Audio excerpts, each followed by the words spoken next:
This is our first proper video.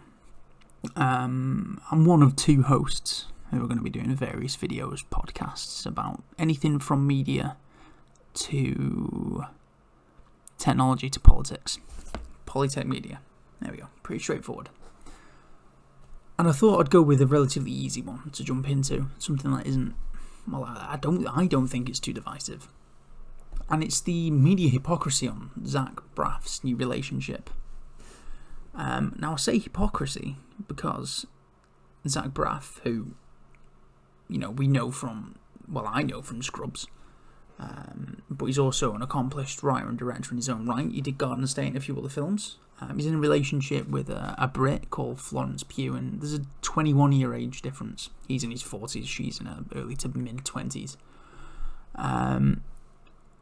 And the media's gone absolutely ballistic about how he's a creepy older man preying on a young woman, and they just find the whole situation inherently sort of creepy and weird.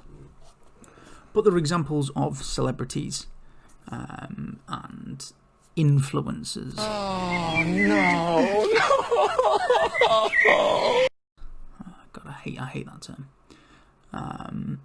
That if it was, the other way around, if it was an older woman and a younger gentleman, they're like, "Yes, queen, yes, we'll go for it." She's a cougar. She's getting the younger man. Very, very pro them. And we'll go into that a little bit. So we'll just read some tweets about Zach Braff, and how he's got on with his new Florence Pugh. I mean, there's a person called Cowboy Wav. Florence Pugh being like, "I am 24, I can date whoever I want. Like, girl, be quiet, I'll put Zach Braff on the phone. I want to know why he's dating women half his age, actually." I mean, they're not dating, they are in a relationship, and they have been in a relationship for a good few months, I think. Began dating Pugh in April 2019. And what are we in now? July. So a good few months. So it's not just a passing fling.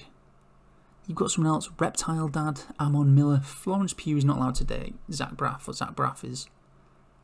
Florence Pugh is allowed to date Zach Braff, but Zach Braff is not allowed to date Florence Pugh. That doesn't make any sense. Another person, Erica, is Zach Braff problematic? If not, I don't understand why you're still booing him and Florence. They're grown-ass people. I think they know what they're doing. I agree with that. The two consenting adults who have made the decision to be in a relationship. I mean, you can think it's weird because you can think that he was roughly her age when she was born, but they've come together, they've met, and they're in a relationship. Whether or not they actually stay in a relationship, it's nothing to do with me. But let's go back to some more of the reaction. Other people saying they like it, some people saying that they support it, but there's a lot of hate. There's a lot of hate out there. The support is very much in the minority, and Florence has actually come out and said people want to have a say on who you go out with and where you go to lunch. And I think for me, I've always just found that part of life, even when I grew up watching actresses, I've always found that weird how people have a say over your private life. That makes sense. Zach Braff is a pretty private guy. One of the few things I know about him is that he lives next to Donald Faison, who's his best mate, who was Turk in Scrubs. But he keeps himself. He's not out there. He's not exactly Hugh Hefner. He's not exactly importing women, getting them to pump themselves full of various chemicals to look like blow-up dolls. If that's what you're into, that's fine. Almost forcing them into marriage, promising them fame and fortune to live in his Hugh Hefner house that he lives in, his Playboy mansion that he lives in with tons of other people. Not even going to go into the business side, literally just the side of him basically importing women into his mansion just to go through every year. But we'll just go through the hypocrisy a little bit.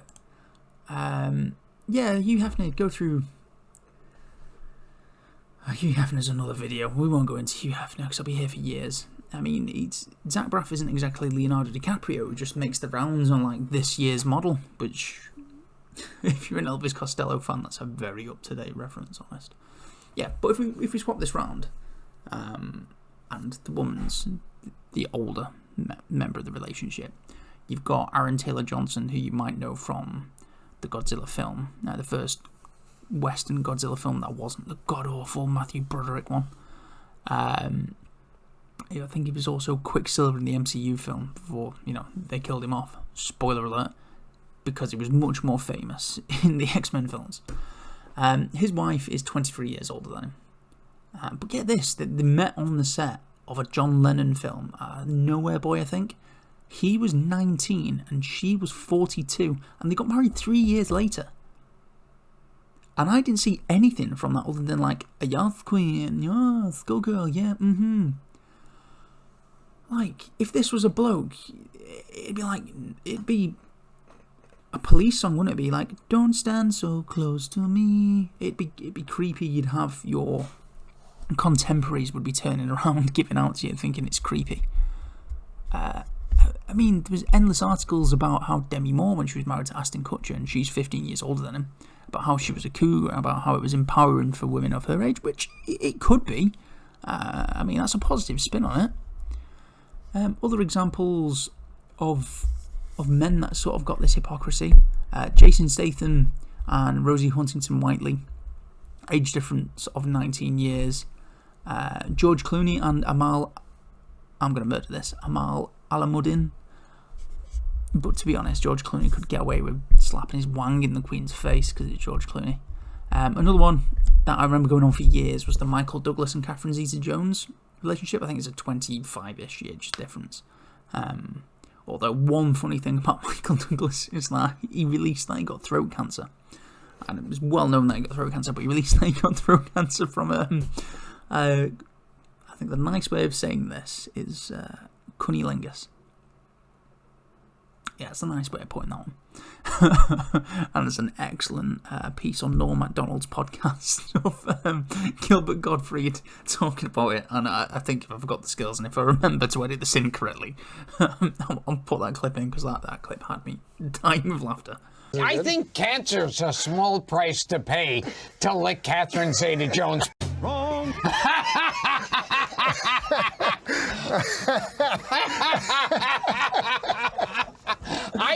You would take that chance? Yeah, I would.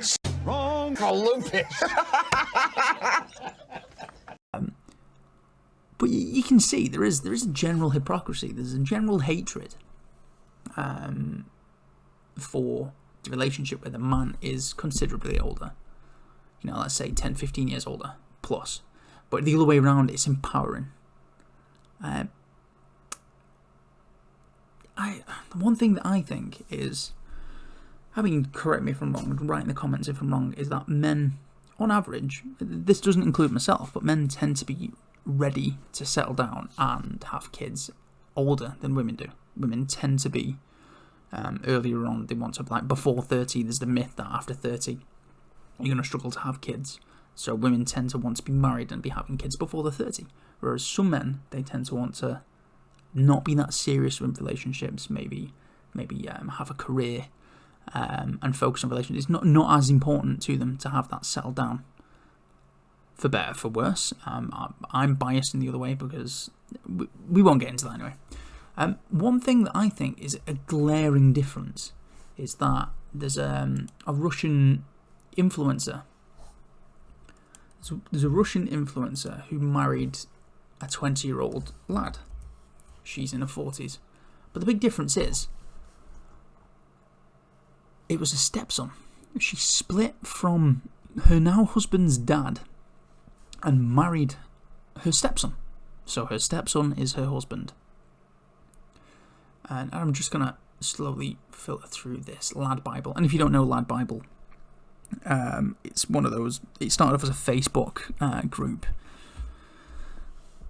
Viral videos, lad culture. If you don't know what lad culture is, it's basically middle class people emulating working class habits, or what would be considered working class habits. It became very big in the early 2010s in the UK. It's a UK subculture. I don't know if America has anything similar to it, but it's all like banter and doing drugs and I'm going out on a night out, which is fine if that's what you're into. So we've got here Marina Balmasheva, 35, from the Russian region of Krasnodar Krai, lived with her ex-husband Alexei, 45, and his son for more than 10 years. After they divorced, Marina found love once again, this time with her 20-year-old stepson Vladimir Voya Shavrayan. The couple announced that they planned to marry early this year, and they married last week at the registry office. Now, this sort of came up on my radar. When they initially said that they were in a relationship. I didn't realise that they were going to get married. So I just sort of brushed it off as a weird sort of viral story. But now it's come back again. Turns out Marina is a Instagram influencer. And how is that a real thing? Anyway, she shared her over 400,000 followers on Instagram that they were signing the legal marriage documents. And they go into some story about how, they had a nice wedding. She added that the wedding has not affected their relationship, although they both admitted that they are not speaking to the ex-husband, the groom's father. Okay. Duh. That should be pretty obvious. And it goes into more detail that they're now expecting a baby. But what's really, really, I think, disgusting, and it just shows like a bias, is that when she met her now husband, when she was getting with her ex-husband, her now husband's dad, she was 22, and her now husband, when she met him, was 7.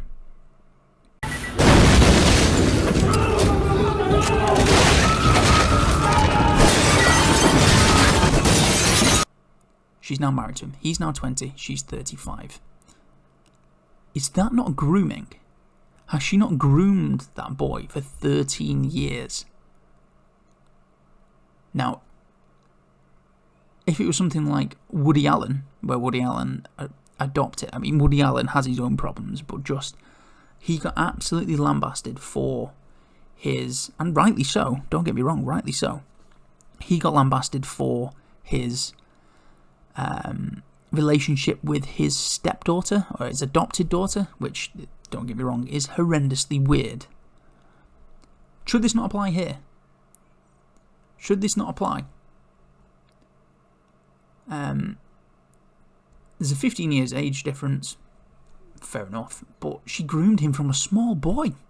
Now, if this was a bloke, he'd be getting thrown in prison, he'd be getting hunted down, there'd be a mob at his door, you'd have Chris Hansen being like, take a seat. I just don't understand it. I just don't understand why there isn't this same sort of upset over something like this. This news article, I say news article, it is on Lad Bible, is in a sort of tone where it's just sort of a bit of an oddity. Like if a woman dresses a cat up and it's a bit sort of weird. It's kind of like, oh, we'll write about it, but it's not that weird. It boggles my mind. I'm just going to have to get off the internet for a bit because it's disgusting. It disgusts me.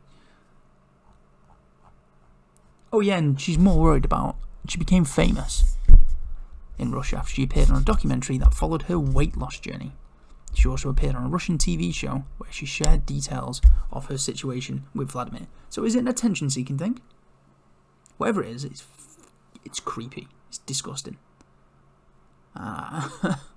I just don't understand why no one's burning the house down, calling her a nonce.